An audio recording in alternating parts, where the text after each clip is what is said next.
आयशा हैरानी से अपने सामने खड़ी षष्ठी को देख रही थी, जिसने अभी अभी उसके गाल पर एक जोरदार थप्पड़ मारा था। उसने चिल्लाते हुए कहा, तुम्हारी हिम्मत कैसे हुई मुझे थप्पड़ मारने की? आयशा ने इतना कहा ही था कि षष्ठी ने उसके दूसरे गाल पर इस तरह से एक और जोरदार थप्पड़ मारते हुए कहा, इसी तरह से मेरी हिम्मत हुई तुम्हें थप्पड़ मारने की। एक और चाहिए क्या, यकीन दिलाने के लिए? आयशा इस वक्त गुस्से से लाल आंखें लिए अपने दोनों हाथ अपने दोनों गाल पर रखकर षष्ठी को गुस्से से घूर रही थी, जिसने अभी अभी उसके गाल पर थप्पड़ मारा था। षष्ठी की आंखों में बिल्कुल भी डर नजर नहीं आ रहा था। आयशा ने गुस्से से षष्ठी के हाथ को पकड़कर मरोड़ने की कोशिश की, पर षष्ठी ने पूरी ताकत दिखाकर उसके ही हाथ को उसकी पीठ के पीछे लगाते हुए कहा, मेरे साथ चालाकी करने की कोशिश मत करना। मैं कोई अबला नारी वारी नहीं हूँ। मार्शल आर्ट में ब्लैक बेल्ट हूँ। अगर चाहूँ ना, अभी के अभी तुम्हारे दोनों नाजुक हाथ तोड़ सकती हूँ, पर फिलहाल मुझे इसकी जरूरत नहीं है। मेरे काम में अगर टांग अड़ाने की कोशिश की तो तुम्हारे साथ क्या करूंगी ये मैं खुद नहीं जानती। विधान ने जब देखा कि यह लड़की प्रोडक्शन कास्ट के लोगों के साथ इस तरह से बदतमीजी कर रही है, उसने गुस्से से शशि को आयशा से दूर करते हुए कहा, बहुत ही ज्यादा बदतमीज हो तुम इस तरह से यहाँ पर किसी भी प्रोटेक्शन कास्ट के इंसान को परेशान नहीं कर सकती। मुझे नहीं पता कि डायरेक्टर खान तुम्हें कुछ क्यों नहीं कह रहे, या फिर तुम कौन हो, पर इस तरह की बदतमीजी हम लोग सहन नहीं करने वाले। शशि ने विधान को घूरते हुए कहा, दिमाग खराब मत करो। पहले से ही मेरा दिमाग बुरी तरह से खराब हो चुका है, और तुम हो कौन मुझे रोकने वाले? शशि के मुंह से दोबारा वही बात सुनकर इस बार विधान ने चिल्लाते हुए कहा, मेरा नाम है विधान कौशिक। क्या तुम सच में मुझे नहीं जानती, या फिर बस दिखावा कर रही हो कि तुम मुझे जानती नहीं? विधान के मुंह से उसका नाम सुनकर शशि को सोचने लगी।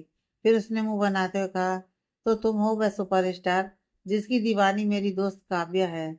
उसकी इतनी घटिया चॉइस। तुम्हें देखकर तुम कहीं से भी सुपरस्टार नहीं लगते। पता नहीं आजकल की लड़कियों के टेस्ट को क्या हो गया है। शशि ने अजीब सा मुंह बनाकर विधान को ऊपर से नीचे तक देखते हुए कहा। वही उसकी बात सुनकर विधान के साथ साथ वहां पर मौजूद हर एक इंसान हैरान हो गया। विधान को फिल्म इंडस्ट्री का सुपरस्टार और सबसे हैंडसम हीरो समझा जाता था, और सामने खड़ी लड़की उसे इस तरह से देख रही थी जैसे वह कोई एवरेज लुकिंग सपोर्टिंग कास्ट का मेंबर हो। विधान को आज तक किसी लड़की ने इस तरह से कॉम्प्लीमेंट नहीं दिया था, पर उसे गुस्सा नहीं आ रहा था, बल्कि उसे लग रहा था कि सृष्टि दिमागी रूप से बीमार है, क्योंकि उसकी हरकतें भी उसी तरह से थी। विधान ने अपने गुस्से को कंट्रोल करते हुए कहा, देखो तुम मेरा दिमाग खराब मत करो। मैं सीधे सीधे कह रहा हूँ, यहाँ से चली जाओ। शशि ने भी विधान की आंखों में आंखें डालकर देखते हुए कहा, और मैं तुम्हें टेढ़े टेढ़े कह रही हूँ, मेरे रास्ते में मत आओ। शशि की बात सुनकर विधान ने कहा, आखिर तुम्हारी प्रॉब्लम क्या है? शशि ने उसे गुस्से से देखते हुए कहा, मेरी प्रॉब्लम यह है कि मेरी फ्रेंड को पहले ही दिन यहाँ पर किसी ने नुकसान पहुंचाने की कोशिश की है। इनफैक्ट पहुंचा दिया है, और उस इंसान को मैं इतनी आसानी से नहीं छोड़ सकती। अगर मैंने उस इंसान को इतनी आसानी से छोड़ दिया तो फ्यूचर में यहाँ के लोग मेरी बेस्ट फ्रेंड को इसी तरह से परेशान करने की कोशिश करते रहेंगे, क्योंकि वह एक न्यू कमर है। शशि की बात सुनकर इस बार विधान ने कहा, अगर तुम काव्या की दोस्त हो तो काव्या को क्या हुआ है, मुझे बताओ। पर तुम्हारी हरकतें देखकर कहीं से भी नहीं लग रहा कि तुम काव्या की दोस्त हो सकती हो। विधान की बात सुनकर शशि ने उसकी आंखों में आंखें डालकर उसे गुस्से से देखते हुए कहा, तुम्हारे मानने या ना मानने से मुझे कोई फर्क नहीं पड़ता, इसलिए मेरा दिमाग खराब मत करो। उसने इतना कहा ही था कि बाहर से 10 से 12 बॉडीगार्ड अंदर आए। उनको देखकर हर कोई समझ गया कि ये जरूर षष्ठी के ही होंगे। वह लोग सीधा जाकर षष्ठी के पास खड़े हो गए। षष्ठी ने उन लोगों को पहचान लिया, क्योंकि उसने इन बॉडीगार्ड्स को पहले आदित्य के साथ देखा था। इसलिए उसने उन बॉडीगार्ड को ऑर्डर देते हुए कहा, इसे पकड़ लो। इतना कहकर उसने किंजल की तरफ इशारा कर दिया। वहीं किंजल इतने सारे बॉडीगार्ड को देखकर डर के मारे कांपने लगी। उसने रोते हुए कहा, मैंने कुछ नहीं किया, प्लीज मुझे छोड़ दो। मैं सच कह रही हूँ, प्लीज मुझे कुछ मत करो। वह बार बार यही कह रही थी, पर उन बॉडीगार्ड ने उसकी कोई बात नहीं सुनी और उसे खींचते हुए वहां से लेकर चले गए। षष्ठी भी उनके पीछे पीछे चली गई। उसने पलटकर सभी लोगों की तरफ देखकर वार्निंग भरी आवाज में कहा, इस बार बस वार्निंग दे रही हूँ, अगली बार मेरी काव्या को तुम लोगों की वजह से कुछ भी हुआ तो तुम में से किसी को नहीं छोड़ूंगी। इतना कहकर वह तेजी से बॉडीगार्ड के साथ वहां से चली गई। वहीं विधान तो हैरानी से इस लड़की को देख रहा था, जो कि किसी तूफान की तरह आई थी और तूफान की तरह चली गई थी। वहीं दूसरी तरफ कैलिफोर्निया के प्राइवेट एयरपोर्ट पर आदित्य अपने प्राइवेट जेट से काव्या को गोद में लेकर बाहर निकला। काव्या अभी भी सो रही थी। उसके चेहरे के धब्बे पहले से भी ज्यादा बढ़ गए थे और अब उसका चेहरा काफी भयानक लग रहा था। पर आदित्य को इससे कोई फर्क नहीं पड़ रहा था। उसने जब काव्या सो रही थी तब उसे नींद का इंजेक्शन दे दी थी, ताकि होश में आने के बाद काव्या दोबारा रोना स्टार्ट न कर दे। कैलिफोर्निया एयरपोर्ट से बाहर निकलने के बाद आदित्य काव्या को लेकर एक कार में बैठ गया। कार काफी ज्यादा लग्जीरियस थी। उसके बैठते ही ड्राइवर ने गाड़ी स्टार्ट की और उसके पीछे पीछे बॉडीगार्ड की 4 से 5 गाड़ियां चलने लगीं। करीब 1 घंटे की ड्राइविंग के बाद ड्राइवर ने गाड़ी एक बड़े से आलीशान घर के सामने आकर रोकी। आदित्य काव्या को लेकर गाड़ी से बाहर निकला और सीधा उस घर के अंदर चला गया। यह आदित्य का ही घर था। आदित्य जब भी किसी कंट्री काम के लिए जाता था तो वहां पर होटल में रुकने की जगह पर वह एक विला खरीद लेता था। इसलिए उसका लगभग हर कंट्री में एक घर तो था ही। उसे होटल में रहना बिल्कुल भी पसंद नहीं था। आदित्य काव्या को लेकर सीधा सेकेंड फ्लोर पर एक रूम में चला गया। आधे घंटे के बाद एक 50 साल की उम्र के आसपास का आदमी आदित्य के सामने खड़ा था। यह अमेरिका का स्किन स्पेशलिस्ट डॉक्टर था। लोग इन्हें जादूगर भी कहते थे। लोगों का मानना था कि जिस किसी की चोट का ये इलाज करते हैं उसके चेहरे पर या फिर उनके शरीर पर कोई भी दाग धब्बा नहीं रहता। उस डॉक्टर ने रिक्वेस्ट के साथ आदित्य के सामने सिर झुकाते हुए कहा, मिस्टर कपूर, मैंने उनके चेहरे के ट्रीटमेंट कर लिया है। जरूर किसी ने कोई केमिकल उनके फेस पर अप्लाई किया है और उनका फेस काफ़ी ज़्यादा सेंसिटिव है, जिस वजह से उनके चेहरे की एक कंडीशन हो गई है। पर आप टेंशन मत लीजिए, शाम तक उनका चेहरा काफ़ी हद तक ठीक हो जाएगा और उनका चेहरा पूरी तरह से ठीक होने में कम से कम 1 हफ्ता लगेगा। उन्हें प्रॉपर रेस्ट लेने की ज़रूरत है और उनके चेहरे पर खुजली भी हो सकती है, पर उन्हें अपने हाथों से चेहरे पर खुजली नहीं करनी है, इससे निशान बच सकते हैं। डॉक्टर की बात सुनकर आदित्य ने अपना सिर हिलाया। उसने डॉक्टर की सारी बातें कहीं ध्यान से सुनी थी। कुछ देर बाद डॉक्टर ने आदित्य को सभी इंस्ट्रक्शन ठीक से समझाकर उसकी तरफ मुस्कुराते हुए देखा और वहां से चले गए। डॉक्टर के जाने के बाद आदित्य रूम के अंदर आ गया। काव्या अभी भी सो रही थी। उसके चेहरे पर डॉक्टर ने कुछ अप्लाई किया था, जिस वजह से अब उसका चेहरा क्लियर नहीं दिख रहा था। आदित्य उसके पास बैठ गया। उसने काव्या के चेहरे पर हाथ फिराने के बारे में सोचा, पर तभी उसे लेप नजर आया। इसलिए उसने अपने हाथ को पीछे खींच लिया और काव्या की तरफ देखकर डिटर्मिनेशन भरी आवाज में कहा, जिस किसी ने तुम्हारा चेहरा खराब करने की कोशिश की है, अब उसका चेहरा किस तरह से मैं खराब करता हूँ यह वह इंसान भी देखेगा। वही दूसरी तरफ आदित्य के बॉडीगार्ड किंजल को एक अंधेरे कमरे में ले आए थे। उन्होंने उसे एक अंधेरे कमरे में बंद कर दिया था। किंजल रो रही थी और उसकी आवाज सुनने के लिए वहां पर कोई भी नहीं था। आदित्य ने कॉल करके षष्ठी को उसके घर जाने के लिए कह दिया था। हालांकि षष्ठी खुद किंजल को सबक सिखाना चाहती थी, पर वह आदित्य की बात भी नहीं टाल सकती थी। इसलिए वह चुपचाप अपने घर चली गई थी। आदित्य ने उसे कॉल पर बता दिया था कि अब काव्या की कंडीशन ठीक है और डॉक्टर ने उसका इलाज भी कर दिया है। यह जानकर कि अब काव्या बिल्कुल ठीक है, षष्ठी थोड़ी रिलैक्स हो गई थी और उसे कहीं ना कहीं खुशी थी कि कोई ऐसा इंसान है जो कि उसकी दोस्त को अपनी जान से बढ़कर प्यार करता है। आदित्य का काव्या को इस तरह से सीधा इलाज करने के लिए कैलिफोर्निया ले जाना शशि के दिल को छू गया था। वह अपनी दोस्त के लिए बहुत ही ज्यादा खुश थी। वहीं किंजल अंधेरे कमरे में फूट फूट कर रो रही थी। उसने रोते हुए कहा, आयशा, मैं तुम्हें छोड़ूंगी नहीं। यह सब कुछ सिर्फ तुम्हारी वजह से हो रहा है। अगर मैं तुम्हारी बातों में नहीं आती तो आज मेरी ये हालत नहीं हो रही होती। अगर मुझे कुछ भी हुआ तो मैं तुम्हें भी नहीं छोड़ूंगी। मैं तुम्हारा भी नाम इन लोगों को बता दूंगी कि यह सारा प्लान तुम्हारा ही था। अगर मुझे टॉर्चर होना पड़ रहा है तो तुम्हें भी होना पड़ेगा। किंजल ने खुद से कहा और अपनी किस्मत पर रोने लगी। वहीं दूसरी तरफ कैलिफोर्निया में आधी रात को काव्या को होश आया।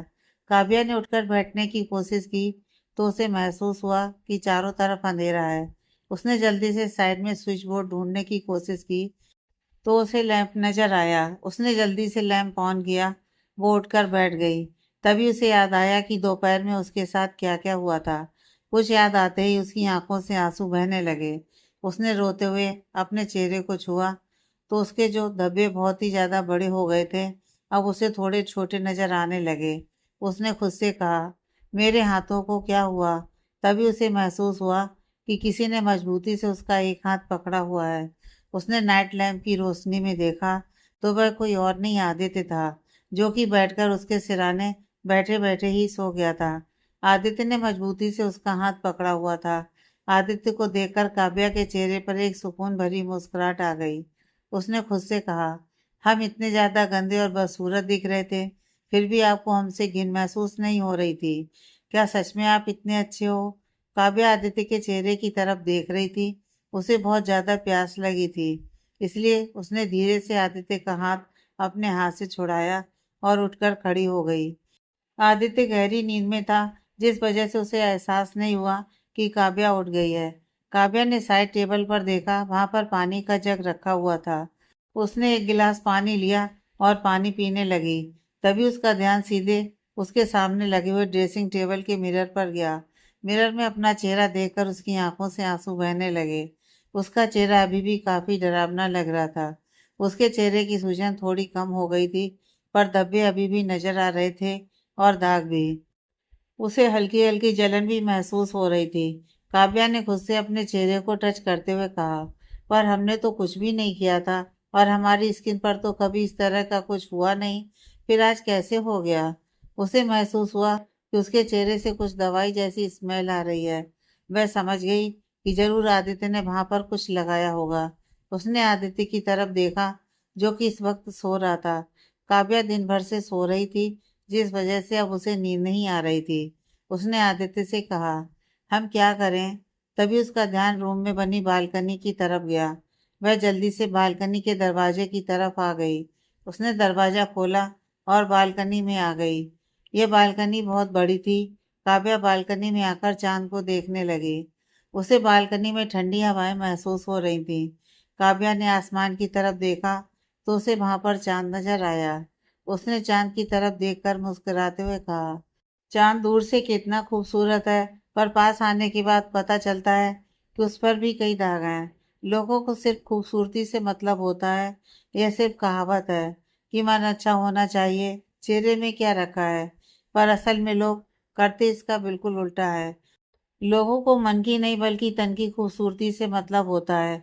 अगर आज हमारा चेहरा पूरी तरह से खराब हो जाए तो कोई भी हमें फिल्म में काम नहीं देगा, क्योंकि लोग हमें देखते ही फिल्म देखना बंद कर देंगे।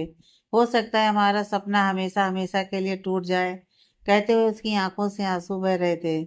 बचपन से ही उसने एक्ट्रेस बनने का सपना देखा था और आज पहले ही दिन उसके साथ इतना बड़ा हादसा हो गया था। वह घर से बहुत ही ज्यादा खुशी के साथ निकली थी कि आज वह पहली बार ऑफिशियली अपनी शूटिंग स्टार्ट करेगी, पर अब उसका सपना चकनाचूर हो चुका था। उसे यह भी नहीं पता था कि अब डायरेक्टर उसे दोबारा फिल्म में काम देंगे भी या नहीं। उसे यह भी नहीं पता था कि उसका चेहरा पहले की तरह क्लीन और अच्छा दिखेगा भी या नहीं। काव्या ने आसमान की तरफ देखकर मुस्कुराते हुए कहा, कुछ समझ नहीं आ रहा कि हम क्या करें और क्या नहीं। जिंदगी में इतने उतार चढ़ाव आ रहे हैं कि अब जिंदगी किसी रोलर कोस्टर राइड की तरह लगने लगी है, जो हर वक्त एक न एक झटका देती रहती है। काव्या भी ये सब सोच ही रही थी कि तभी पीछे से किसी ने उसे कमर से पकड़कर अपने करीब खींच लिया। इस तरह से अचानक किसी को अपनी कमर को पकड़ता देखकर काव्या घबरा गई। जैसे उसने पीछे पलट कर देखा, पीछे खड़े इंसान को देखकर वह थोड़ी शांत हो गई। वहीं दूसरी तरफ इस वक्त इंडिया में एक बार में एक लड़की अभी भी कई लड़कों के बीच में स्टेज पर डांस कर रही थी। लड़के उसके साथ चिपक चिपक कर डांस कर रहे थे। वह देखने में काफी खूबसूरत थी, पर उन लड़कों का खुद के साथ चिपक चिपक कर डांस करना उसे अनकंफर्टेबल फील करा रहा था। यह उसके चेहरे पर ही नजर आ रहा था। तभी एक लड़के ने उस लड़की को कमर से पकड़कर अपने करीब खींचते हुए कहा, जाने मन चलो ना, एक रात हमारे साथ भी बिता लो। जितने चाहोगे उतने पैसे दूंगा, माला माल कर दूंगा तुम्हें। उस लड़के की बात सुनकर उस लड़की ने डरते डरते उसे खुद से दूर करते हुए कहा, सर प्लीज हमसे थोड़ी दूर रहिए। उस लड़की ने घबराते हुए उस लड़के को खुद से दूर करने की कोशिश की, पर वह लड़का उसे छोड़ ही नहीं रहा था। अब उस लड़की की बॉडी कांप रही थी। उसे याद आ रहा था कि 1 महीने पहले उसके साथ क्या हुआ था। उस लड़की ने जितना हो सकता था उतना तेज चिल्लाते हुए कहा, मैनेजर प्लीज हेल्प मी। उस लड़की के चिल्लाने की आवाज़ सुनकर उस बार का मैनेजर जल्दी से उस जगह पर आ गया।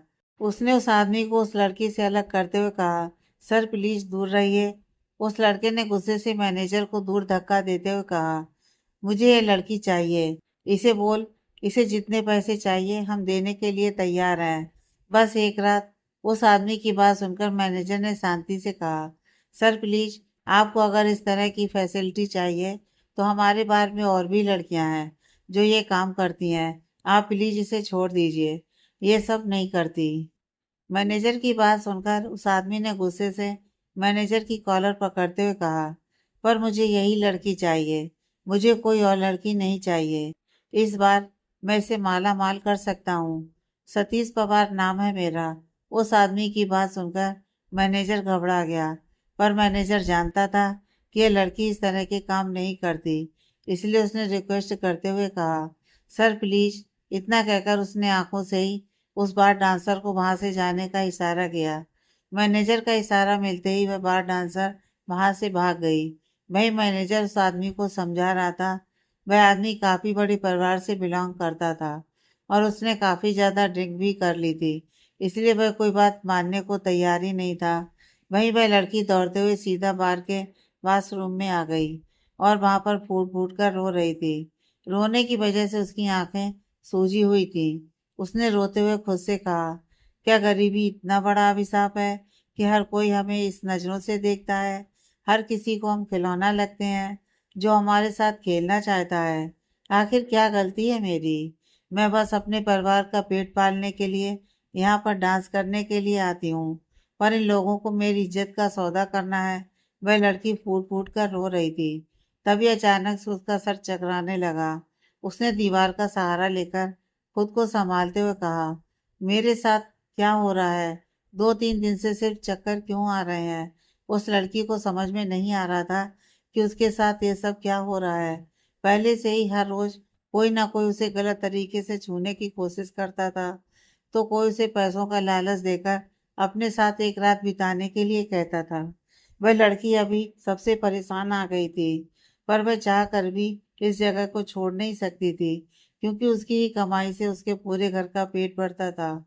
खुद को होश में रखने के लिए उसने जल्दी से अपने चेहरे पर पानी की छींटें मारी और खुद को संभालते हुए बाथरूम से बाहर निकल गई। सभी बार डांसर को कपड़े चेंज करने के लिए एक रूम दिया गया था। वह सीधा उस रूम में आ गई। उस रूम में पहले से ही 2 लड़कियां थीं। उस बार डांसर को देखकर एक लड़की ने कहा, आसना क्या हुआ तुम्हें, तुम्हारी आंखें ऐसे क्यों नजर आ रही हैं। उस लड़की ने नकली मुस्कुराहट के साथ कहा, कुछ नहीं, बस आज ज्यादा थक गई हूँ। इतना कहकर आसना अपने कपड़े बदलने लगी। तभी उनमें से एक लड़की ने आसना के कंधे पर हाथ रखते हुए कहा, हम जानते हैं कि रोज कोई ना कोई तुम्हारे साथ बदतमीजी करने की कोशिश करता है, पर तुम जानती हो ना आसना, हम गरीबों की जिंदगी में यही लिखा है। इसलिए रोना धोना बंद करो, क्योंकि इससे कुछ नहीं होने वाला। हमारी जिंदगी मौत से बदतर है। आसना ने उस लड़की की बातें सुनकर आंसू भरी आंखों से उस लड़की की तरफ देखा, जो कि उसे समझाने की कोशिश कर रही थी। उस लड़की ने आसना के कंधे पर हाथ रखते हुए कहा, आसना, हम जैसी डांसर की जिंदगी ऐसी ही होती है। कोई भी हम लोगों को रखेल समझ लेता है। उन्हें लगता है कि हम पैसों के लिए अपना जिस्म बेचते हैं। अगर हमें जिस्म बेचना ही होता तो हम क्यों यहाँ पर नाचने के लिए आई। ये कोई नहीं सोचता। इसलिए आसना, रोने से अच्छा है कि खुद को मजबूत बनाओ, क्योंकि आगे भी कई बार यही होता रहेगा, पर तुम टूट नहीं सकती। मैं जानती हूँ कि तुम्हारे परिवार की कंडीशन काफी ज्यादा खराब है। तुम्हारे ऊपर तुम्हारे भाई बहनों की पढ़ाई का खर्च, तुम्हारे माँ बाप की तबीयत का खर्च, सब कुछ तुम्हारे ऊपर ही है। इसलिए तुम चाह कर भी इस नरक से नहीं निकल सकती। पर आसना, मैं तुम्हें फिर भी कहूंगी, तुम यहाँ डांस करना छोड़ दो, क्योंकि तुम्हारी खूबसूरती ही तुम्हारे लिए अभी श्राप से कम नहीं है। तुम्हारे इस खूबसूरत चेहरे को देखकर हर एक घटिया आदमी जबरदस्ती करने की कोशिश करेगा। और कब तक तुम खुद को इसी तरह से बचाती रहोगी? हर रोज एक आदमी तुम्हारे साथ इसी तरह की बदतमीजी करता है और तुम रोज इसी तरह से रोकर अपनी तबीयत खराब करती हो सके तो कहीं और जॉब ढूंढ लो और इस नरक को छोड़ दो। उस लड़की की बात सुनकर आसना ने रोते हुए कहा, शीतल, मैं छोड़ना चाहती हूँ, पर तुम जानती हो ना कि मैं ज्यादा पढ़ी लिखी नहीं हूँ, तो मुझे कहाँ नौकरी मिलेगी। और मैं बिना नौकरी मिले इस जगह को नहीं छोड़ सकती, क्योंकि अगर मैंने पैसे कमाना बंद कर दिया तो मेरे भाई बहनों का क्या होगा, मेरे माँ बाप का क्या होगा। शीतल, जो कि दूसरी बार डांसर थी, वह आसना की मजबूरी अच्छे से जानती थी, इसलिए उसने गहरी सांस लेकर कहा, ठीक है, तू टेंशन मत ले, मेरे दोस्त से मैं बात करके देखती हूँ। इसका एक होटल है, अगर तुझे वहां पर वेट्रेस की जॉब मिल जाए तो। शीतल की बात सुनकर आसना ने उम्मीद भरी नजर से उसकी तरफ देखते हुए कहा, सच में तू उसे मेरे लिए पूछेगी? शीतल ने मुस्कुराते हुए कहा, हाँ, मेरी दोस्त है तू, और तेरे लिए इतना तो मैं कर ही सकती हूँ। अभी तू रोना बंद कर, और तेरी शिफ्ट खत्म हो चुकी है, इसलिए तू घर चली जा। शीतल की बात सुनकर आसना ने अपना सिर हिलाया और अपने कपड़े बदलकर बाहर निकल गई। इस वक्त उसने एक सिंपल येलो और व्हाइट कॉम्बिनेशन का सलवार सूट पहना हुआ था, जिसमें वह काफी ज्यादा प्यारी लग रही थी। ज्यादा रंग की वजह से उसका चेहरा लाल नजर आ रहा था और उसकी आंखें भी सूजी सूजी लग रही थी, जैसे शायद वह हर रोज ही रोती हो। इस वक्त उसके हाथ में सिर्फ उसकी हैंडबैग थी, जो कि काफी पुरानी लग रही थी। बाहर निकलकर वह तेजी से बस स्टैंड की तरफ जाने लगी। कुछ ही देर में वह बस स्टॉप पर पहुंच गई और वहां पर बस के आने का इंतजार करने लगी। उसके पास इतने भी पैसे नहीं थे कि वह ऑटो करके जा सके, इसलिए उसे रोज इसी तरह से बस का इंतजार करना पड़ता था। इस वक्त रात के 9 बज रहे थे और बस स्टॉप पर वह अकेली थी, क्योंकि इस एरिया में ज्यादातर अमीर लोगों का ही आना जाना था, जिस वजह से बस से काफी कम लोग ही सफर करते थे। आसना अभी बस का इंतजार कर ही रही थी कि तभी उसे कुछ अजीब सा लगने लगा। उसे ऐसा लग रहा था कि जैसे अभी उसे उल्टी हो जाएगी, पर उसने खुद को संभाला और अपने सर को दबाते हुए खुद से कहा, मुझे ये अजीब सा क्यों लगने लगा है? कुछ दिन से ही। महादेव, हमारी रक्षा कीजिए, हम बीमार होना अफोर्ड नहीं कर सकते। अगर हम बीमार हो गए तो हमारे परिवार का पेट कौन भरेगा? आसना ने खुद से कहा। तभी वहां पर बस आ गई। आसना जल्दी से बस के अंदर चढ़ गई। कुछ ही देर में वह अपने घर पहुंच गई। उसका घर काफी पुराना था।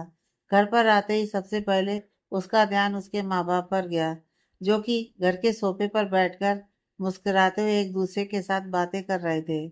उसके माँ बाप ज्यादा भी बूढ़े नहीं लग रहे थे, पर उन्होंने अपने घर की सारी जिम्मेदारियां अपनी बड़ी बेटी आसना के ऊपर डाल दी थी और दोनों घर में मजे से एक दूसरे के साथ एंजॉय करते थे। आसना को देखते ही उसकी माँ ने उसे घूरते हुए कहा, पैसे लेकर आई है या नहीं? अपनी माँ की बात सुनकर आसना ने डरते हुए कहा, माँ, आज मैं जल्दी आ गई। मैनेजर ने कहा कि वह मुझे एक हफ्ते के पैसे एक साथ दे देंगे, इसलिए मैं पैसे लेकर नहीं आई।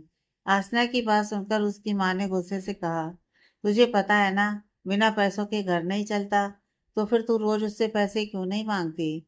जब तू रोज नाचती है तो तुझे रोज पैसे मांगने भी चाहिए ना।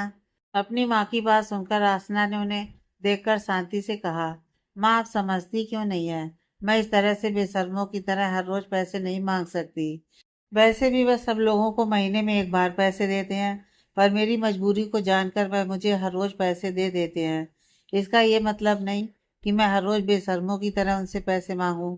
अजीब लगता है माँ, और वैसे भी एक हफ्ते में एक बार वह मुझे पैसे दे देते हैं, और उतने पैसों में तुम घर चला सकती हो। आसना की बात सुनकर उसकी माँ ने गुस्से से कहा, अब तू मुझे बताएगी कि घर चलाने में कितना पैसा लगता है और कितना नहीं? अपने घर वालों के लिए पैसे कमाकर हम पर उपकार नहीं कर रही है तू। तेरा फर्ज है, हमने तुझे छोटे से बड़ा किया, और अब जब तू बड़ी हो गई है, कमाने लायक हो गई है, तो तू हमें पलट कर जवाब देगी? अपनी माँ की बात सुनकर आसना ने हैरानी से कहा, माँ, मैंने आपको पलटकर कब जवाब दिया? आप क्यों मुझ पर गुस्सा कर रही हो? और मैं जानती हूँ कि आप सब लोगों को पालने की अब मेरी जिम्मेदारी है, और मैं अपनी जिम्मेदारी निभाने की कोशिश कर रही हूँ। पर माँ, मैं ज्यादा पढ़ी लिखी नहीं हूँ, ना ही मुझे कुछ आता है, फिर मैं कैसे ज्यादा पैसे कमाऊँ?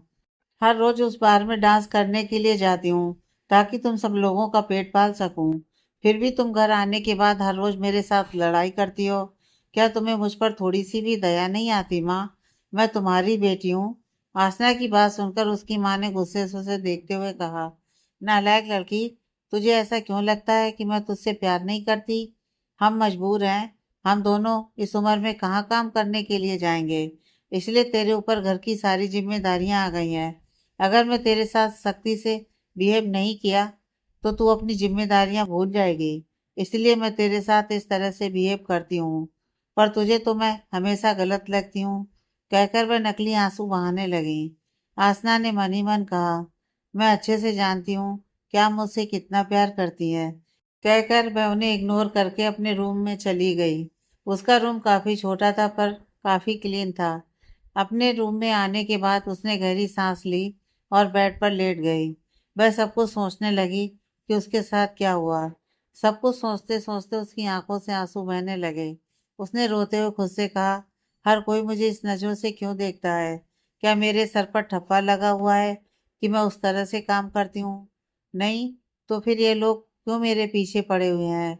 मैंने किसी का क्या बिगाड़ा है? मुझे अपनी जिंदगी क्यों नहीं जीने देते? वह रोते हुए खुद से कह रही थी। तभी उसके दरवाजे पर किसी की धीमी आवाज आई। उसने दरवाजे पर देखा तो वहां पर उसे 3 बच्चे खड़े दिखाई दिए। उनमें से 2 लड़कियां थीं और एक लड़का। बड़ी लड़की की उम्र 15 साल लग रही थी। उससे छोटी लड़की की उम्र 12 साल की रही होगी और लड़के की उम्र 10 साल की लग रही थी। ये आसना के भाई बहन थे। उन तीनों को देखकर आसना ने जल्दी से रोना बंद कर दिया और मुस्कुराते हुए कहा, इधर आओ। यहाँ पर क्यों खड़े हो तुम तीनों? आसना की आवाज सुनकर तीनों ने अपना सिर हिलाया और जल्दी से अंदर आ गए और बेड पर चढ़ गए। वह लड़का सीधा आसना की गोद में जाकर बैठ गया। उसने मासूमियत से कहा, दीदी आप रो रही थी? आसना ने प्यार से उसके माथे पर हाथ फेरते हुए कहा, साहिल मैं रो नहीं रही थी। तुम्हें क्यों लगा कि तुम्हारी दीदी रो रही थी? मैं तो अपने प्यारे साहिल की स्ट्रांग सिस्टर हूँ, तो फिर मैं क्यों रोऊंगी? अपनी बहन की बात सुनकर साहिल ने मासूमियत से कहा, क्योंकि माँ आपको डांट रही थी। साहिल की बात सुनकर आसना ने प्यार से कहा, कोई बात नहीं, माँ तो हमारे भले के लिए डांटती है ना। आसना की बात सुनकर बड़ी लड़की ने कहा, पर दीदी माँ हमेशा आपको ही क्यों डांटती है, जबकि आप अपना काम करके थकार कर घर आती हो।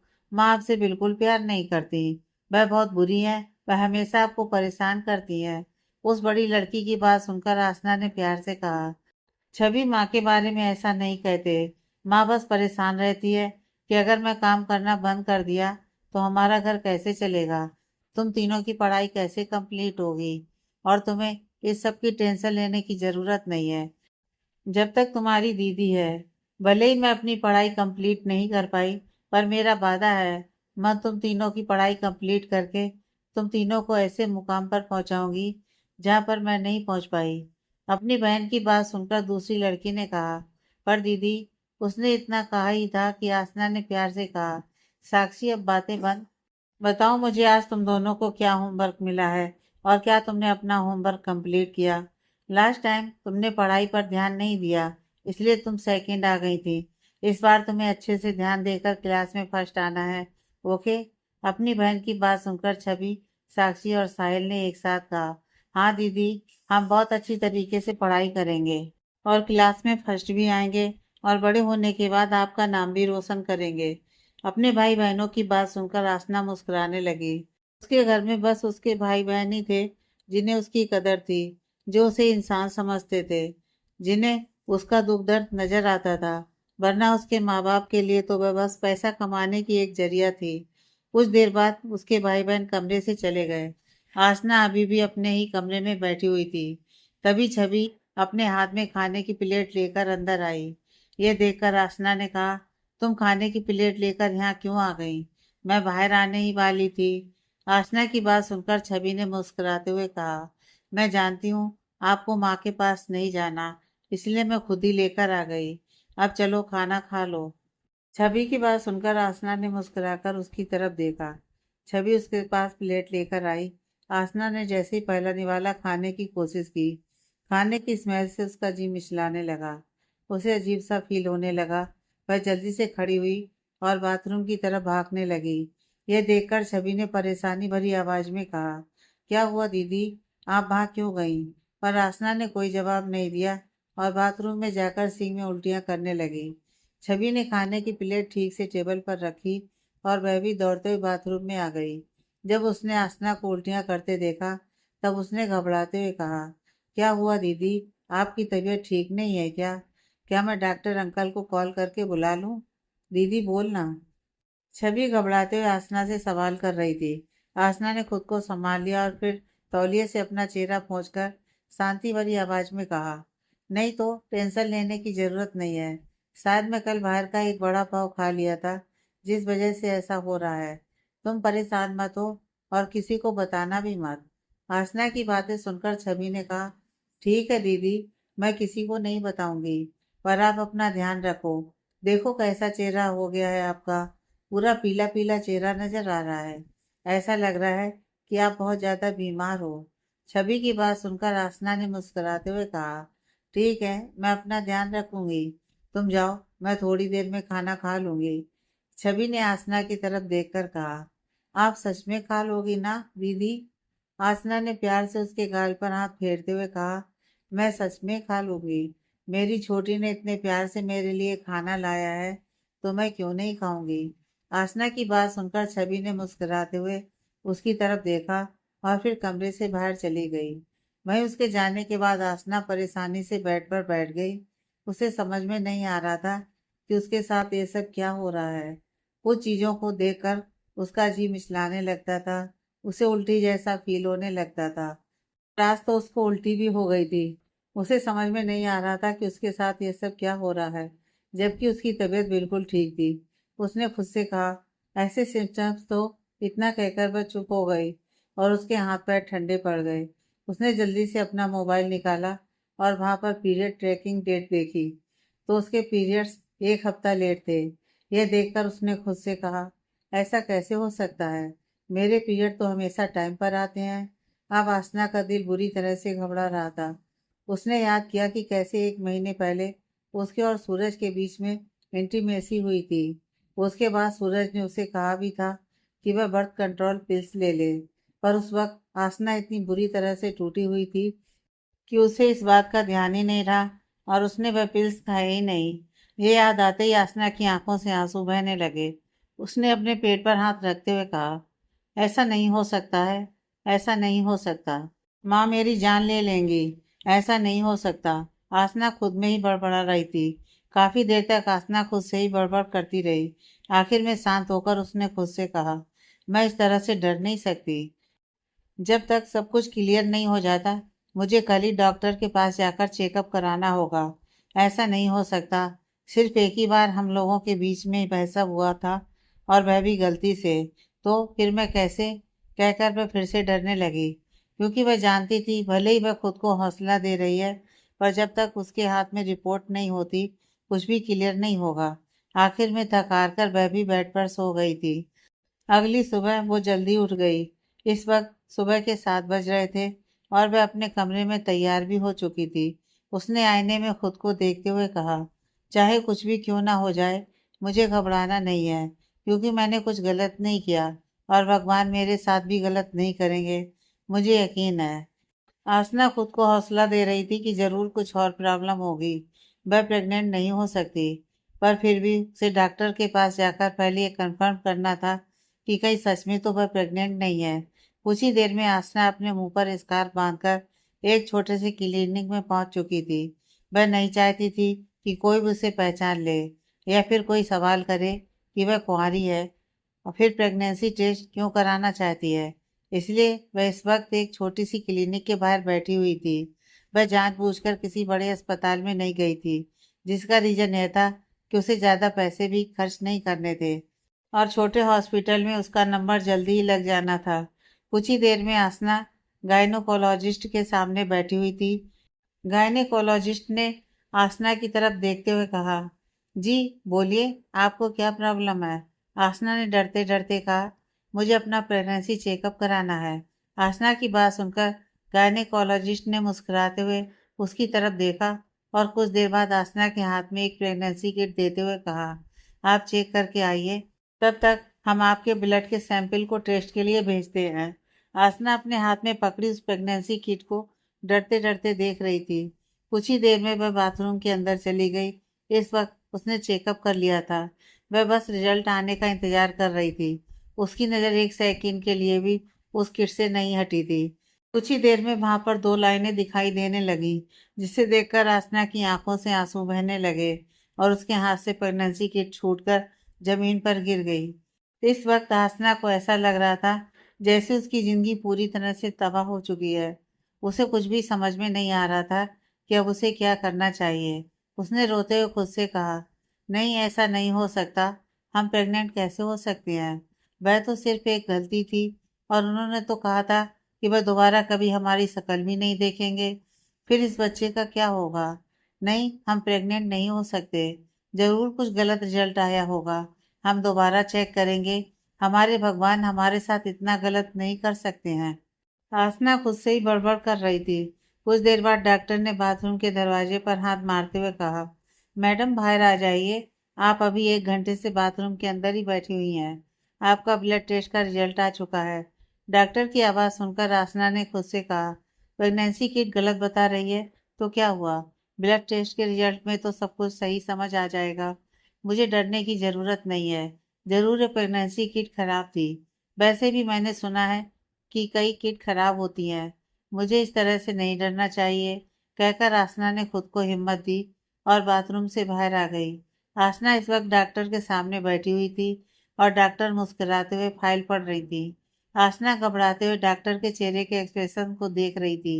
कुछ देर में डॉक्टर ने मुस्कुराते हुए कहा, कांग्रेचुलेशंस, प्रेग्नेंट है आप। डॉक्टर की बात सुनकर आसना को ऐसा लगा जैसे उसके पैरों के नीचे से जमीन खिसक गई। उसने डरते डरते हैरानी से डॉक्टर की तरफ देखा और कहा, डॉक्टर, क्या कहा आपने? आसना के चेहरे के एक्सप्रेशन देखकर डॉक्टर को समझ में नहीं आ रहा था कि आसना खुश है या फिर शौक में जाने की वजह से इस तरह से बिहेव कर रही है। फिर उन्होंने मन ही मन कहा, मुझे क्या? इतना कहकर उन्होंने कहा, आप प्रेग्नेंट हैं। डॉक्टर के मुंह से दोबारा वही सुनकर आसना को ऐसा लगा जैसे उसकी जिंदगी पूरी तरह से बर्बाद हो चुकी है। उसने कस के अपनी आंखें बंद की। उसकी आंखों की कोनों से दो आंसू की बूंद उसके गाल पर आ गई। उसने खुद से कहा, सॉरी माँ, सॉरी पापा, मैंने आपका नाम डुबा दिया। अब आप दोनों मुझसे और ज़्यादा नफरत करोगे। भाई आसना को रोता देखकर डॉक्टर ने कहा, क्या हुआ आपको? मैम, आप रो क्यों रही हो? आसना ने जवाब नहीं दिया, बल्कि अपना चेहरा दोनों हाथों में छुपाकर वह फूट फूट कर रोने लगी। डॉक्टर उसे इस तरह से रोता देखकर काफ़ी घबरा गई थी। उन्होंने आसना के पास जाकर उसके कंधे पर हाथ रखते हुए कहा, प्लीज़ रोना बंद कीजिए मैम। डॉक्टर की बात सुनकर भी आसना चुप नहीं हो रही थी। उसके दिमाग में बार बार सूरज की बातें, कभी उसकी माँ की बातें और कभी उसके पापा की बातें, तो कभी भाई बहनों की जिम्मेदारी, सब कुछ घूम रहा था। उसे समझ में नहीं आ रहा था कि अब उसे क्या करना चाहिए। इसलिए वह डॉक्टर को ही कसकर पकड़कर फूट फूट कर रो रही थी। वहीं डॉक्टर को भी समझ में नहीं आ रहा था कि अचानक से आसना को हुआ क्या है। डॉक्टर घबराते हुए आसना को चुप कराने की कोशिश कर रही थी, पर आसना थी कि चुप होने का नाम ही नहीं ले रही थी। डॉक्टर ने उसे पानी पिलाते हुए कहा, क्या प्रॉब्लम है? तुम रो क्यों रही हो? मैंने तुम्हें इतनी बड़ी गुड न्यूज़ दी, कुछ प्रॉब्लम है तो बताओ मुझे। डॉक्टर को उसे इस तरह से रोता देखकर कुछ समझ में नहीं आ रहा था कि वो रो क्यों रही है। डॉक्टर ने शांति से कहा, अगर कोई प्रॉब्लम है तो तुम मुझे बता सकती हो। आसना ने खुद को कंट्रोल किया और कहा, कुछ नहीं, मुझे बस घर जाना है। इतना कहकर वह बिना डॉक्टर की तरफ देखे वहां से तेजी से निकल गई। डॉक्टर ने भी अजीब तरह से उसकी तरफ देखा और वह चुपचाप अपनी कुर्सी पर जाकर बैठ गई। आसना सीधा क्लिनिक से बाहर निकल गई। अब उसका डांस बार भी जाने का मन नहीं हो रहा था। उसे समझ में नहीं आ रहा था कि अब वह क्या करे। उसकी पूरी जिंदगी अजीब सी कसमकस में फंस गई थी। इस वक्त वह रास्ते पर बिना किसी होश के चुपचाप अकेली चल रही थी। उसका चेहरा रोने की वजह से लाल नजर आ रहा था। रास्ते पर चलते लोग उसे अजीब तरह से देख रहे थे, क्योंकि वह इस तरह से चल रही थी जैसे उसके अंदर जान ही ना हो। उसके दिमाग में काफी कुछ चल रहा था। उसके दिमाग में उसकी माँ की बातें, उसके भाई बहनों का उस पर विश्वास, सब कुछ घूम रहा था। सूरज की कड़वी बातें, सूरज की धमकी, सब कुछ याद करके उसका सर बुरी तरह से फटा जा रहा था। उसने रोते हुए खुद से कहा, क्या किस्मत लिखी है भगवान ने मेरी। सिर्फ और सिर्फ दर्द। लगता है भगवान ने सभी लोगों की जिंदगी का दर्द मिलाकर मेरी अकेली की जिंदगी में डालने का डिसीजन ले लिया है। आखिर ऐसा कौन सा पाप किया है मैंने भगवान, जो कि आप मेरे साथ ये सब कर रहे हो। मुझे तो समझ में नहीं आता कि एक दुख खत्म नहीं होता और आप दूसरा कैसे भेज देते हैं मेरी जिंदगी में। क्या आपको मुझ पर तरस नहीं आता। आसना खुद से ही कहते हुए धीरे धीरे आगे बढ़ रही थी। उसके पास ऐसा कोई शख्स नहीं था जिसके साथ वह अपने दुख बांट सके। बचपन में 12th के बाद उसकी माँ ने उसकी पढ़ाई छुड़वा दी थी, जिस वजह से उसका कोई दोस्त भी नहीं था। स्कूल में भी गरीब होने की वजह से सारे लड़के लड़कियां उससे दूर ही रहते थे। वह अकेली ही 12th तक पढ़ी और उसके बाद उसकी माँ ने उसकी पढ़ाई छुड़वा दी और उसे यहाँ काम पर भेजने लगी। तब से लेकर अब तक आसना अपने परिवार वालों का पेट भरने के लिए हर रोज अपनी जिंदगी के साथ लड़ाई लड़ती थी। कभी कभी तो अपने माँ के बिहेवियर को देखकर उसे यही लगता था कि यह उसकी सगी माँ हो ही नहीं सकती, क्योंकि उसकी माँ को उसकी कभी कदर नहीं होती थी। चाहे वह कितनी भी थक कर क्यों ना आए, उसकी माँ को कोई फर्क नहीं पड़ता था। उसकी माँ को बस एक चीज से मतलब था, वह था पैसे। आसना भी ये सोच कर ही कि चाहे वह कैसे भी क्यों ना हो, उसकी माँ है, अपने सारे पैसे उन्हें ही दे देती थी। पर अगले ही दिन उसकी माँ दोबारा पैसे मांगना स्टार्ट कर देती थी। आसना ने डांस बार में काम करना इसलिए चुना क्योंकि किसी दुकान पर काम करने से कई गुना ज्यादा पैसे उसे बार में डांस करने के मिलते थे। उसे हर रोज डांस करने के 1000 रुपए मिलते थे, जिस वजह से उसने अब तक बार में अपनी जॉब को नहीं छोड़ा था। पर अब उसकी जिंदगी ने दूसरा ही मोड़ ले लिया था। रोते रोते वह काफी दूर आ गई थी। उसे इस बात का खुद भी अंदाजा नहीं था। कुछ देर बाद वह सड़क के किनारे एक जगह पर बैठ गई और लंबी लंबी सांस लेने लगी। उसने खुद से कहा, अब मैं क्या करूं। अगर माँ को पता चल गया तो वह मेरी जान ले लेंगी। मेरे भाई बहनों का फ्यूचर बर्बाद हो जाएगा। अगर किसी को पता चला तो सब लोग भी घटिया नजरों से देखेंगे। मैं ऐसा नहीं कर सकती। मैं अपने परिवार पर कोई आंच नहीं आने दे सकती। मैं क्या करूं। आसना अपने बालों को खींचते हुए खुद से ही कह रही थी। उसने अपनी आंखें बंद की और सोचने लगी कि अब उसे क्या करना चाहिए। तभी उसके कानों में उसकी माँ की गुस्से भरी आवाज सुनाई दी। नालायक लड़की, तुझे कितनी बार कहा है, अब तुझे ही हमारे घर का खर्चा चलाना है। तुझे अपने भाई बहनों की पढ़ाई का खर्च उठाना है। हम अब बूढ़े हो चुके हैं, सब कुछ तुझे ही संभालना है, इसलिए तुझे पैसे कमाने ही होंगे। उसकी आंखों की पुतलियां गीली हो गई थी। अपनी माँ की बातें याद करके उसकी आंखों में आंसू आ गए थे। तभी उसके कानों में उसकी छोटी बहन छवि की आवाज आई। छवि मुस्कुराते हुए कह रही थी, दीदी आप टेंशन मत लो, हम बड़े होने के बाद आपका पूरा ध्यान रखेंगे। हम बड़े ऑफिसर बनकर दिखाएंगे। आप बस मेहनत करो। कुछ देर बाद आसना ने अपनी आंखें खोली। उसकी आंखें इस वक्त बुरी तरह से लाल नजर आ रही थी। ज्यादा रन की वजह से उसे काफी खराब फील हो रहा था। उसे चक्कर जैसे भी लग रहे थे। वह अपनी जगह से खड़ी हुई और कुछ सोचने लगी। कुछ सोचकर उसने अपने पेट पर हाथ फेरते हुए कहा, मुझे इस बच्चे को अपनी जिंदगी में नहीं आने देना है, क्योंकि मैं इसे नहीं पाल पाऊंगी और इसके आने की वजह से सब कुछ बर्बाद हो जाएगा। मुझे अबॉर्शन कराना ही होगा। आसना ने खुद से कहा। इतना सोचकर वह दोबारा इसी क्लिनिक की तरफ अपने कदम बढ़ाने लगी। इस बार उसकी आंखों में डर नहीं था, बल्कि उसकी आंखों में एक अलग ही जुनून नजर आ रहा था। शायद उसने डिसाइड कर लिया था कि उसे इस बच्चे को दुनिया में नहीं लाना है और इसे अपनी जिंदगी से हमेशा हमेशा के लिए दूर करना है। वहीं दूसरी तरफ कैलिफोर्निया में इस वक्त सुबह हो चुकी थी। काव्या अपने बेड पर किसी स्लीपिंग ब्यूटी की तरह सो रही थी। उसका चेहरा पहले से काफी बेहतर नजर आ रहा था। सूजन पूरी तरह से कम हो चुकी थी और धब्बे भी लगभग मिट ही चुके थे। पर फिर भी उसे एक हफ्ता तक रेस्ट करना था। उसने उठकर चारों तरफ देखा तो कमरे की खूबसूरती को देखकर उसके चेहरे पर मुस्कुराहट आ गई। तभी उसके दिमाग में कल रात की बातें घूमने लगी, जिन्हें याद करके उसके चेहरे पर मुस्कुराहट आ गई। फ्लैशबैक। रात को काव्या बालकनी में खड़ी होकर चांद को देख रही थी। तभी किसी ने उसे पीछे से कमर से पकड़ लिया। काव्या ने डर के मारे पीछे पलटकर देखा तो पीछे खड़े इंसान को देखकर वह शांत हो गई। उसके पीछे आदित्य खड़ा था, जिसने एक नॉर्मल ब्लैक कलर की शर्ट और नीचे ब्लैक कलर का ट्राउजर डाला हुआ था। सिंपल कपड़ों में भी वह काफी हैंडसम लग रहा था। काव्या ने उसे देखकर कुछ कहना चाहा, तभी उसे एहसास हुआ कि इस वक्त उसका चेहरा कैसा नजर आ रहा होगा। उसने आदित्य को खुद से दूर करते हुए कहा, आप मुझसे दूर रहिए, मैं बहुत ही ज्यादा बदसूरत नजर आ रही हूँ, प्लीज। काव्या की बात सुनकर आदित्य उसकी आंखों में आंखें डालकर देखते हुए कहा, मुझे इससे कोई फर्क नहीं पड़ता, तुम ही मुझे बताओ, क्या खूबसूरती सिर्फ चेहरे से होती है? आदित्य की बात सुनकर काव्या चुप हो गई। वहीं उसे चुप देखकर आदित्य ने उसके बालों को कान के पीछे करते हुए कहा, मैं जानता हूँ कि तुम्हें जिस फील्ड में जाना है उस फील्ड में चेहरे का कितना बड़ा इम्पोर्टेंट रोल होता है, पर इसका यह मतलब नहीं कि चेहरा ही सब कुछ होता है। आजकल लोग असली चेहरे पर बड़ा सा नकाब पहनकर घूमते हैं। इसका एग्जाम्पल है तुम्हारे सामने सूरज। जितना खूबसूरत चेहरा उतना ही बड़ा धोखा, इसलिए कभी किसी के चेहरे को देखकर उस पर ट्रस्ट मत करना। आदित्य की बात सुनकर काव्या ने धीमी आवाज में कहा, मैं कभी किसी का चेहरा देखकर जज नहीं करती, क्योंकि मेरे लिए भी चेहरे की खूबसूरती से ज्यादा उसके अंदर की खूबसूरती इम्पोर्टेंट होती है। पर हम जिस समिति में रहते हैं, इस सोसाइटी में सभी लोगों को सिर्फ चेहरे की खूबसूरती से मतलब है।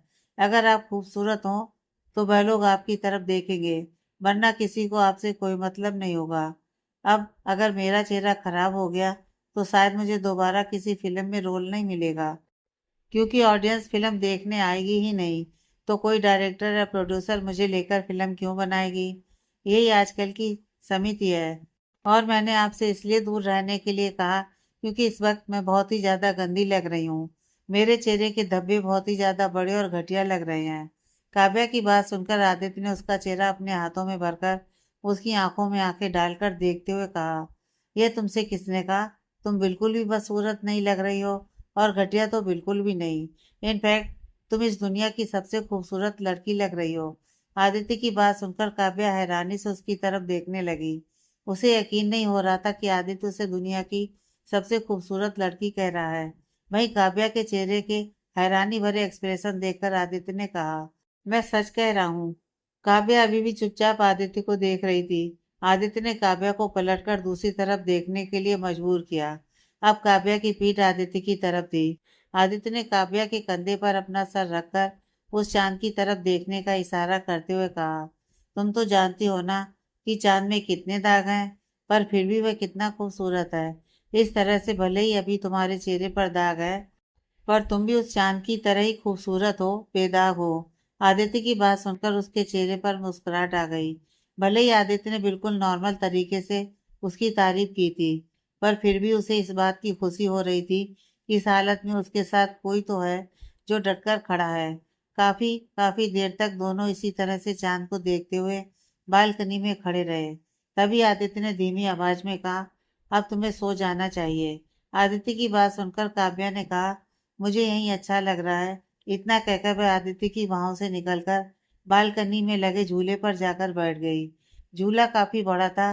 काव्या उस झूले पर ही लेटकर चांद को देखने लगी। आदित्य ने काव्या को देखा और वह भी उसके पास आकर बैठ गया।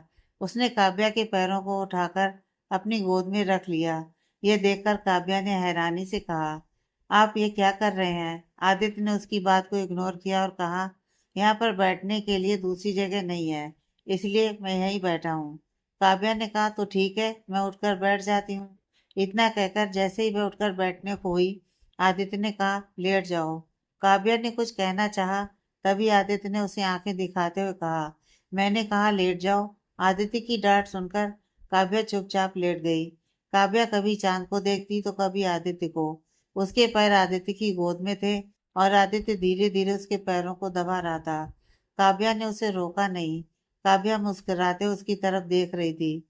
उसे यकीन ही नहीं हो रहा था कि the great business tycoon Aditya Kapoor और एंटरटेनमेंट इंडस्ट्री का बादशाह आदित्य कपूर इस तरह से उसके पैर भी दबा सकता है।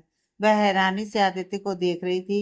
उसने आदित्य की तरफ देखकर खुद से कहा, यकीन नहीं होता आपको देख करके, आप इस तरह से कुछ कर सकते हैं। इतनी मुश्किल वक्त में आप मेरे साथ खड़े हैं, ये मेरे लिए बहुत बड़ी बात है। सिर्फ मेरा चेहरा खराब ना हो, इसलिए आप मुझे अपने सारे काम छोड़कर यहाँ कैलिफोर्निया लेकर आ गए, मेरा इलाज कराया। शायद मेरा कोई अपना भी मेरे लिए इतना नहीं करता जितना आप कर रहे हैं। मैं जानती हूँ कि हमारा साथ बस कुछ वक्त का है, पर मैं इस कुछ वक्त मैं भी आपके साथ हर वक्त हर पल बिताना चाहती हूँ। कहकर वह मुस्कुराते हुए आदित्य को देखने लगी। आदित्य को देखते देखते ही उसकी आंख कब लग गई उसे खुद भी पता नहीं चला। वहीं आदित्य, जो कि उसके पैरों को धीरे धीरे मसाज करते हुए चांद को देख रहा था, कुछ देर बाद उसने पलटकर काव्या को देखा। काव्या को सोता हुआ देखकर आदित्य ने उसके पैरों को नीचे रखा और खुद उठकर खड़ा हो गया। उसने एक अंगड़ाई ली और काव्या को गोद में उठाकर रूम में आ गया। काव्या अभी भी आराम से सो रही थी। आदित्य ने उसके चेहरे पर देखा। काव्या के चेहरे पर बड़े बड़े धब्बे देखकर उसने मन ही मन कहा, बहुत जल्दी तुम्हारे गुनहगार को सजा मिल जाएगी। और कहकर उसने धीरे से काव्या को उसके रूम के बेड पर लिटाया और खुद रूम से बाहर चला गया। Flashback and. सब कुछ याद करते ही काव्या का चेहरा टमाटर की तरह लाल हो गया था। उसने अपने दोनों हाथों से अपना चेहरा छुपाते हुए कहा, मुझे यकीन नहीं हो रहा है कि आप सच में मेरी इतनी परवाह भी कर सकते हो।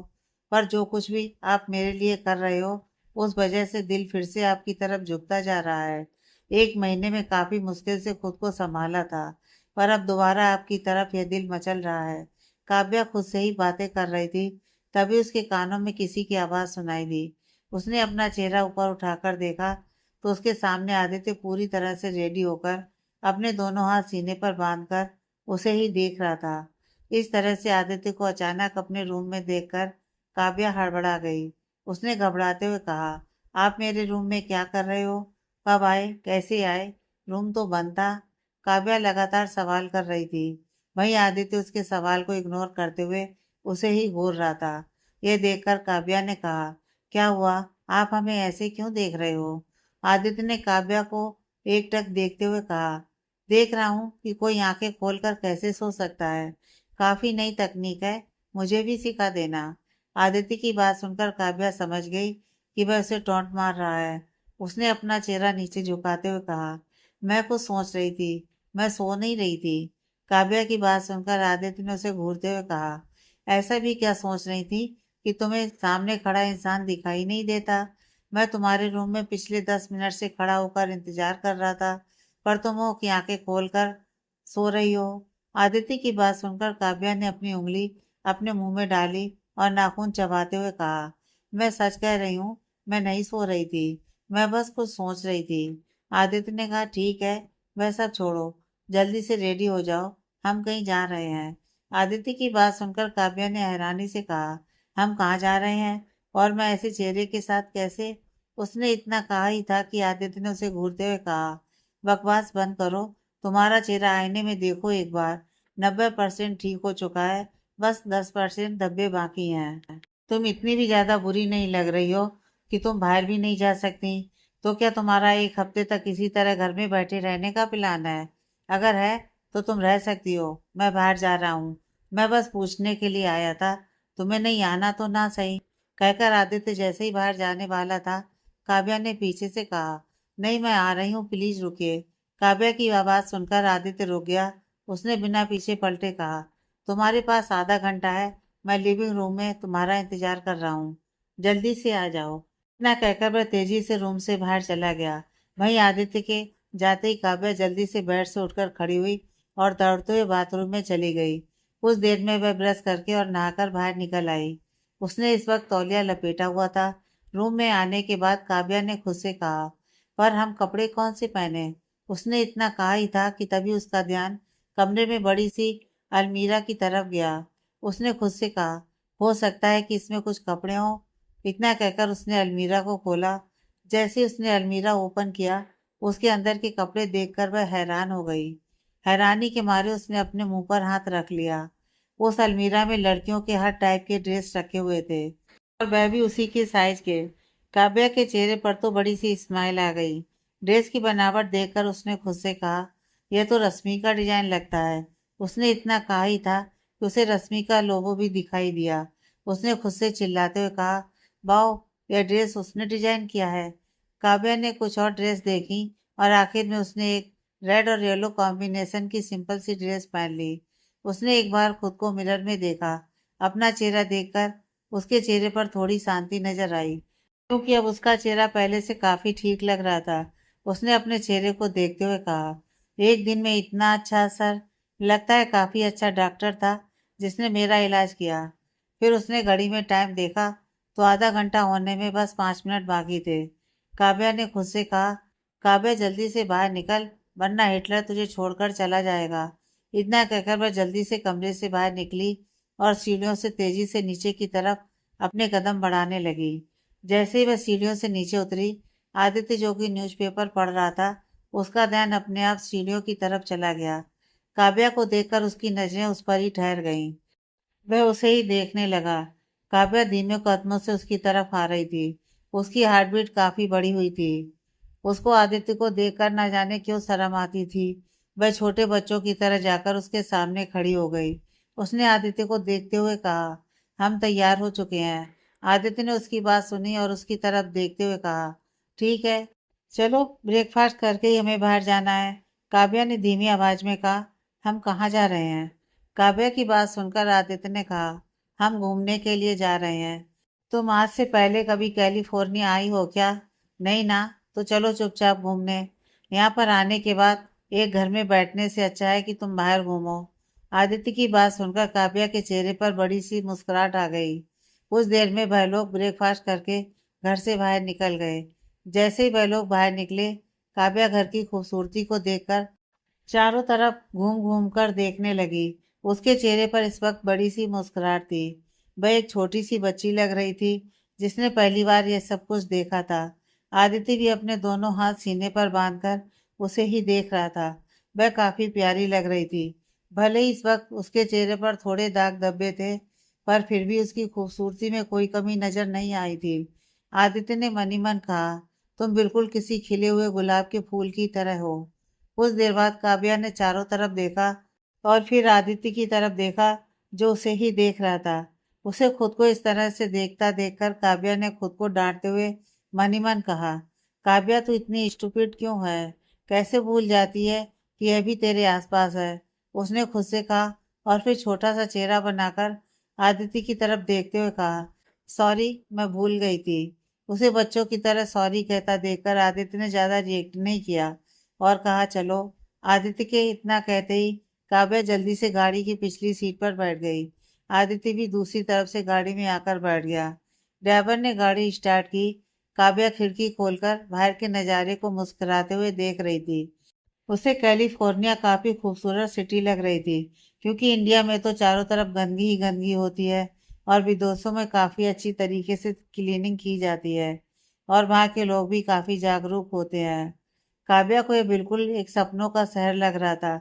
आदित्य का ध्यान भी उसकी तरफ ही था, जो कि मुस्कुराते हुए सब कुछ देख रही थी। उसके चेहरे की मुस्कुराहट बता रही थी कि उसे यह सब कुछ कितना ज्यादा पसंद आ रहा है। वहीं दूसरी तरफ इंडिया में विधान इस वक्त अपने घर पर बैठा हुआ था। शूटिंग एक हफ्ते के लिए डिले हो गई थी, क्योंकि सब लोग जानते थे कि काव्या की स्किन के साथ कुछ हुआ है और वह इस वक्त अपना ट्रीटमेंट कर रही है। विधान को काव्या की बहुत याद आ रही थी। उसने काफी बार काव्या के साथ कांटेक्ट करने की कोशिश की, पर काव्या का कॉल ही नहीं लग रहा था और अभी फिलहाल काव्या का कोई मैनेजर भी नहीं था। इस वजह से उसे समझ में नहीं आ रहा था कि वह काव्या के साथ कांटेक्ट कैसे करे। उसे जानना था कि आखिर काव्या के साथ क्या हुआ है और उसकी कंडीशन अभी कैसी है। उसे यह भी याद था कि काव्या की दोस्त किस तरह से उस दिन आयशा और किंजल के साथ बिहेव कर रही थी, बिल्कुल किसी जंगली लड़की की तरह। उसे किसी भी कीमत पर काव्या के साथ बात करनी थी। तभी उसके मोबाइल पर किसी का फोन आया। उसने जल्दी से कॉल उठाते हुए कहा, कृष, मैंने जो कहा था वह काम हुआ? दूसरी तरफ से उसके मैनेजर कृष ने कहा, सॉरी सर, हमें काव्या मैडम का कोई नंबर नहीं मिला। हमने काफी कोशिश की। अपने मैनेजर की बात सुनकर विधान का चेहरा लटक गया, पर उसने कहा, ठीक है, कोई बात नहीं, तुम कोशिश करो। अगर उसके साथ कांटेक्ट करने का कोई भी तरीका मिले तो। दूसरी तरफ से कृष्ण ने कहा, जी सर, मैं कोशिश करूंगा।